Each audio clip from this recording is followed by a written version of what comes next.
Hey guys, welcome back. If you've been playing any 40k lately, then you've probably noticed that Tyranids have a little bit of a problem. That problem is called Knights, and we're going to solve it. Let's get into it. First of all, let's talk about what makes Knights so tough right now. We know that they've gotten some new rules and some big point drops. And because of that, there are a lot more Knights on the table than we might be used to. Especially the big ones. We're seeing a lot of big Knights coming out. And those Knights are tough. Those Knights have so many wounds. Imperial Knights, I think, still get that 6 up feel no pain, and all Knights have so many wounds in the 20s, right? The big ones, and that is a lot to deal with. Even our giant casino cannon on the rupture effects, doing all the damage d6 plus 6 with those hits that actually get through that invulnerable save. You can't even count on one of those to take out a knight. These things are seriously tough. They also come with plenty of firepower. They have some really big guns on them, either lots of shots that are multi-damage or big shots that are really multi-damage. And they can take out any of our big bugs, which is usually what we're trying to put on the table for durability. And they can wipe out a Tyranid army in no time flat. That firepower is brutal. You combine that firepower with their towering rule, and you'd be surprised at the kind of line of sight they can gain on the table as they move around. They're also pretty mobile, so they can get into places that can really cause problems for us when they're trying to get shots on our units. I played against a Chaos Knight army recently, which is where most of these pictures came from, and it was brutal. They were able to get line of sight and get into places that I did not expect them to. So let's be aware of that problem as well. Plus, their close combat weapons are also incredibly dangerous. Just look at Canis Rex. That guy gets a bunch of attacks that are damage 9, and then he's got sustained hits on 5 up. Insane. Some of these weapons you just do not want to get close to. But the range is so good on their firepower that you don't want to stay away from them either. So it becomes a real big issue. So then you think, well, what kind of weaknesses do they have? Maybe we can just out OC them and try and tank hits all day. Nah, that doesn't work either. These guys all have really high objective control as well. So when you start to look at how a knight list is built, you'll find that it can cause a lot of problems for us on all fronts. High toughness, good armor, tons and tons of wounds, incredible firepower, and then they come out with stuff like the triple Atropos list with Canis Rex and then a few smaller knights. March those things up the board in front, and they are in your way. They are getting the firepower where it needs to go, scoring all kinds of primaries, and shooting you down anytime you poke your head out. So, how do we deal with this? Well, they're not perfect. Let's look at some disadvantages that they have. For one thing, we need to bring out our own big guns. I really like the Tyranofexes right now, but we know that those are limited in shots. I say you definitely take multiples. You have to take at least 2.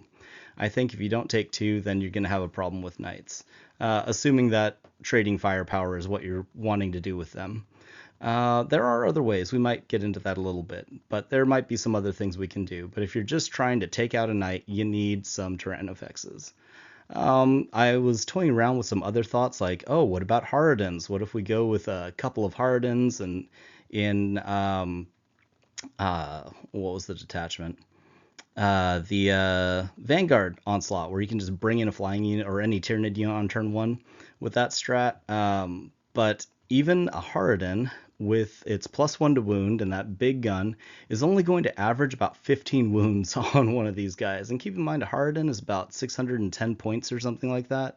So that is not a good trade out. But we do need big guns. We can't get away from it. Also, we can try to maybe match durability with them. Most of our Tyranid units are not going to go toe-to-toe with these guys. But a Norn on an objective is going to be surprisingly durable. A 4-up invul and having a feel no pain is going to go a long way with that Norn emissary. You throw a Maliceptor beside him, and all of a sudden you've got a lot of durability sitting on that objective. And Knights are a lot less consistent trying to take things like that out. A single round of good armor saves on those 4-up saves, and you're going to be in a good spot. There is a chance that you could do something completely wild, like skew heavy into Gaunts. That could be an interesting take. Maybe keep the Gaunts out there and try to get good line of sight and firepower with your shooting units and keep Gaunts out there to hold OC and try and take an early lead before you start losing units. Maybe there's some play into that. I have not personally tried that yet, but I think that there's something there. We'll explore that another time. But mostly when you're fighting knights, you can't go straight into them. You have to not fight fair. You got to block charges. You have to gang up on units. If you need to throw 600 points at a single knight to take it down, throw 600 points at a single knight and take it down. If you need to spend a turn hiding everything just so that they don't get line of sight and wipe you out before you get some turns to score, then you do that. But just remember, you're going to have to put a lot of effort into actually removing these things from the table. So be prepared to do it and be ready to commit. Once you do actually start removing these guys from the table, however, you'll notice that when they've only got about 3 units left, they start to struggle to actually score their secondaries themselves and hold on to their primaries. If you can even knock them down to 3 big knights and then battle shock one of them, they're really going to be in trouble. So once you start taking them down, it can make a big impact. Also, let's talk a little bit about what we want to bring to the table, right? Like I said, I've already talked about Tyrannofexes. I've found them incredibly useful. Yes, my Tyrannofexes died, but they did not go out without a bang. So they definitely left their mark. I had a Tyrannofex in my last game that got boxcars on Overwatch right before something moved up and charged into him to take him out, and I managed to throw 10 wounds on that night before I went down. That's not going to happen every game, but you throw enough Overwatch out there, and you'll get a hit or two. And let's see, Zoanthropes, of course. We're going to be using Zoanthropes. Zoanthropes are particularly good when they're in Subterranean Assault, being able to hide them and then put them where they need to be to all gang up on one unit. Really good. Also, just the natural reroll ones to hit in Subterranean Assault is amazing for your Tyrannofexes and your Zoanthropes. Also, I really like hyper adapted Raveners. Mine personally don't tend to roll well for me, even with twin linked, but realistically speaking, a full unit of hyper adapted Raveners with a full unit with 5 regular Raveners, all 10 of those guys are going to average out about 30 wounds on a big knight. So most of the time, you should be taking out a big knight on average rolls. Again, I don't roll average, I'm pretty below average, but it should work out for you. I have not tried out Hiveguard, I'll be honest, but I think the shock cannons do have play, especially if you have a couple of pyrovores in your list, so you can knock out that cover and make sure that you're at least getting that AP1. I know that knights can get that 4-up invul against shooting, so you know what? If they're gonna get that 4-up anyway, just throw a ton of wounds at them with Hiveguard. I think that's got some play. I don't have 18 Hiveguard, but someday I might, and I think that it would be worth trying out. Besides, the multi-damage works great against heavy infantry also. Also, like I said earlier, there's a place for Norns here. I think you put some Norns in here, especially in Subterranean Assault, where you can actually get the Norn Emissary in Melter range for their weapons when you put it on the table, and charge range, and onto an objective. I think there's a lot of play for Norns right now. I've already made a video about Norns, and I think they're more important than ever right now, especially in Subterranean Assault. And lictors. I love lictors. I cannot sing their praises enough. I may only take 1 or 2 in my list, but that's generally all I need to hold an objective and keep scoring points. Primaries and secondaries. Lictors are all over the place getting me points while everything else is trying to duke it out with these giant knights. And lastly, there may be a world where we bring back Endless Swarm Gaunts. I don't know about Endless Swarm per se, but bringing in Gaunts could be a play for us. It could be time to start thinking about swarms again. If people know that knights are a problem, and they are, then people are going to have to bring stuff to handle those knights. And if people are bringing tons of anti-tank firepower, that's less anti-infantry firepower in their lists. So you might be able to actually go X and 1, or heaven forbid undefeated. I don't know, could happen. Just taking a bunch of Gaunts. There may be play for that. Although honestly, if I'm taking a ton of Gaunts, I want to take Hormagaunts, and I'd probably take those in Invasion Fleet because with a Psychophage in there, getting that extra AP, and then using the 5-up crits and lethal hits with those guys against a knight, that's going to put some wounds on even with just Gaunts. So that could be pretty fun to try out. Either way, I think a Gaunt army could be a lot of fun, although I don't recommend taking that to a tournament with timed rounds. But let's just talk a bit about some final thoughts here. I know I ran through that kind of quickly. These are just some quick thoughts that I had after playing against some knights and giving it some thought. But one thing I noticed in my game is that if you fail in your go turn, it may be really hard to recover from that.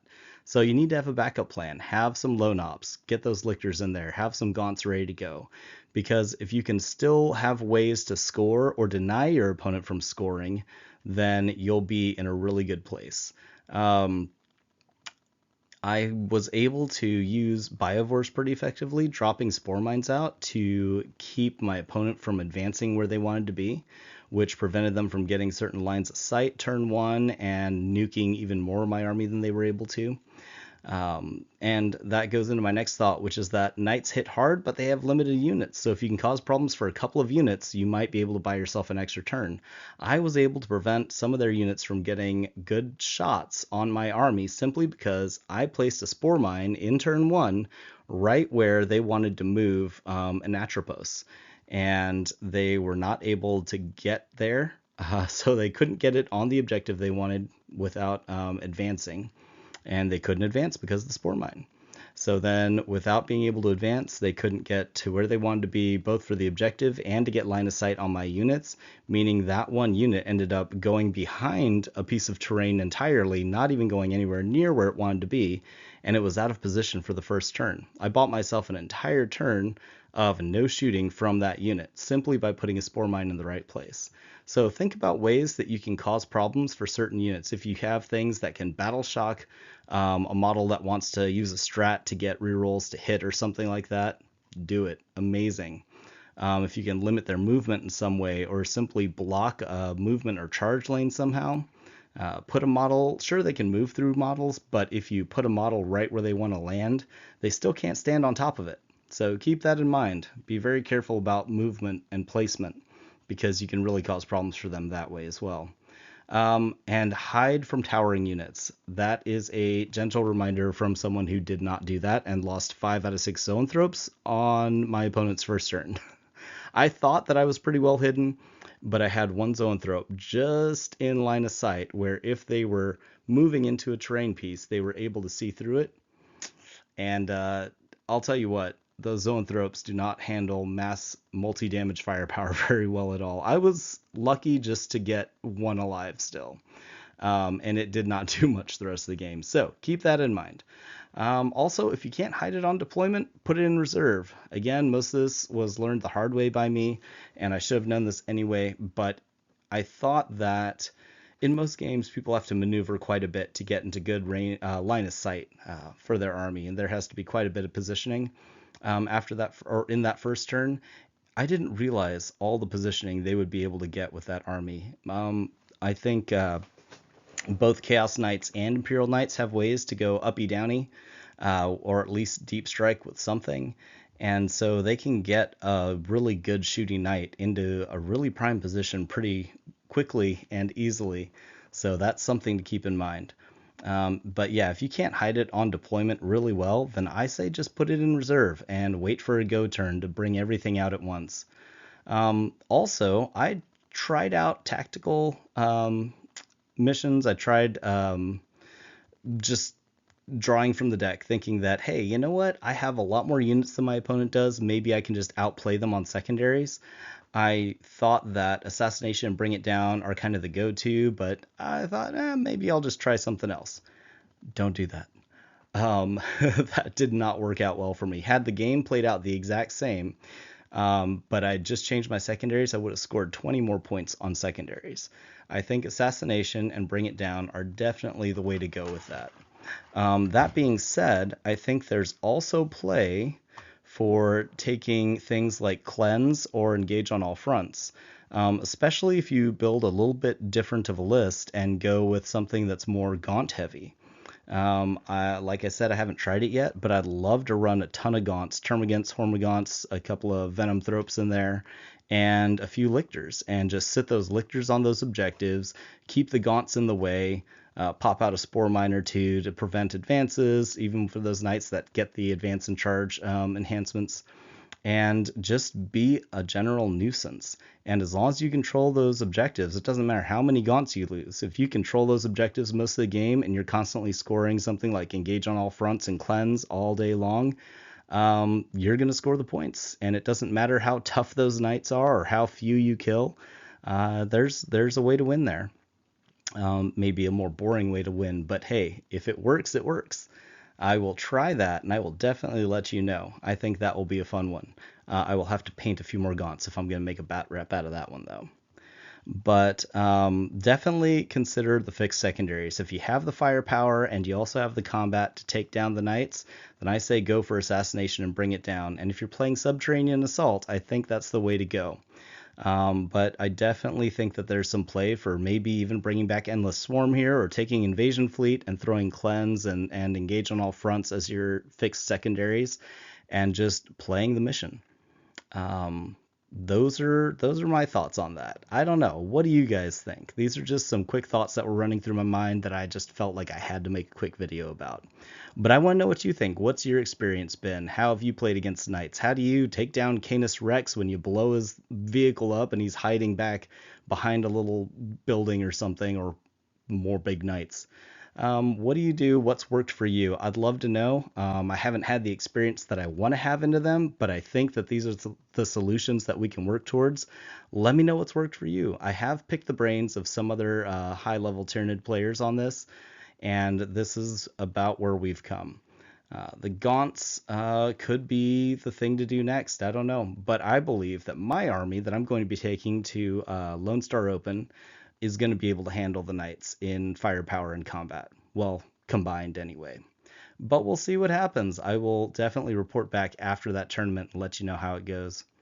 So, what do you guys think? I'd love to get your thoughts on it. Leave some comments down below if you have any thoughts or experience here. And if you like this kind of content, show me with the like button, and be sure to subscribe if you haven't. And I'll put out more content again soon.